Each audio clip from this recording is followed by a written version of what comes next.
Welcome to Curious Minds, the podcast where we unravel the science behind everyday mysteries. I'm your host, and today we're venturing into a force that shapes every moment of our lifetime itself. We measure it, chase it, and sometimes lose track of it. But what is time, really? Thanks for having me. It's fascinating, isn't it? Time is woven into every part of our routine, from waking up to planning our future.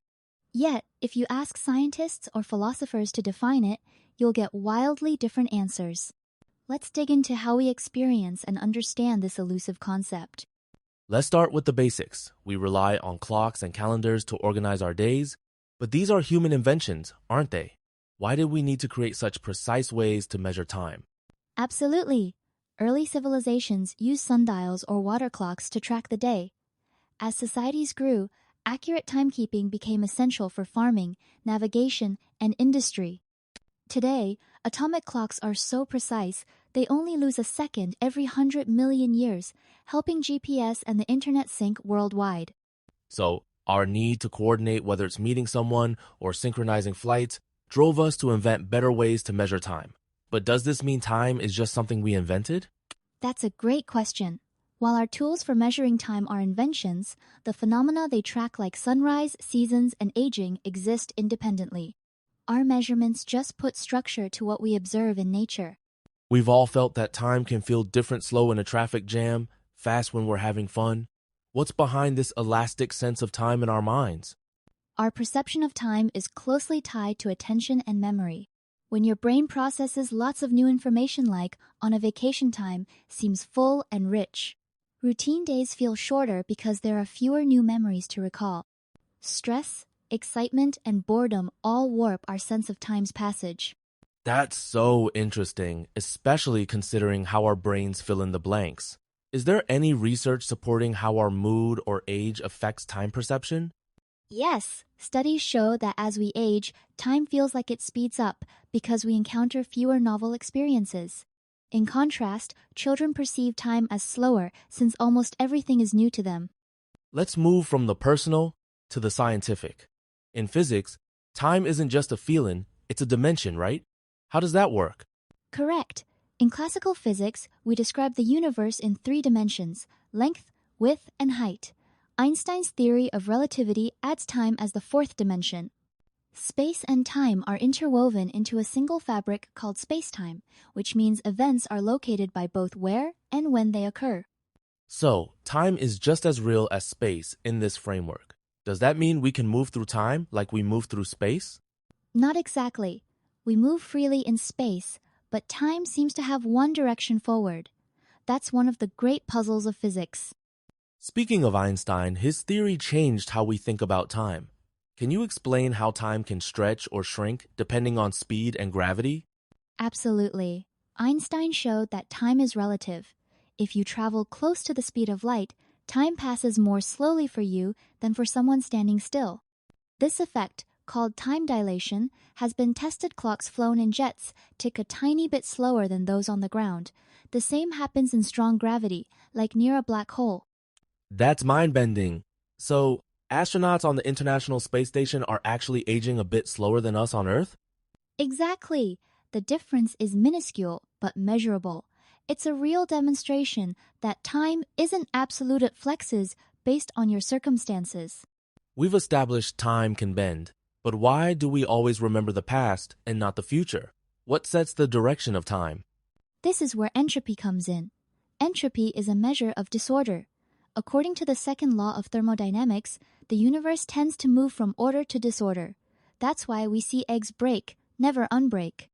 This one-way increase in entropy gives time its arrow, making the past different from the future. So, entropy is like a cosmic clock, always ticking forward? Exactly. Without entropy increasing, there'd be no clear difference between yesterday and tomorrow. It's the only physical law that truly distinguishes the forward flow of time. But here's something wild: most laws of physics don't care if time moves forward or backward. Does that mean time travel or reversing time is possible? It's true that equations for motion or gravity work in both directions. However, entropy stands as the exception. While subatomic processes sometimes show tiny reversals on the scale of daily life, Entropy's increase makes going backward practically impossible. That's why we can't unstir coffee or unbreak a glass. So time travel into the past remains science fiction, at least for now. Exactly. The arrow of time is deeply tied to the universe's tendency toward chaos.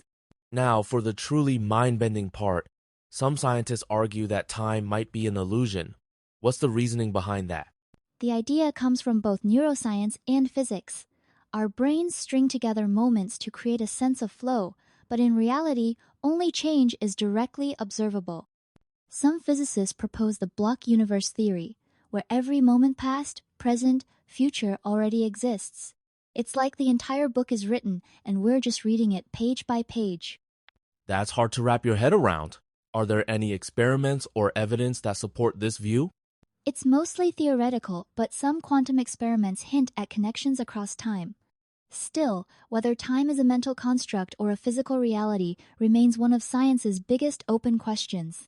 Bringing it back to our daily live show, does the brain create our sense of time passing?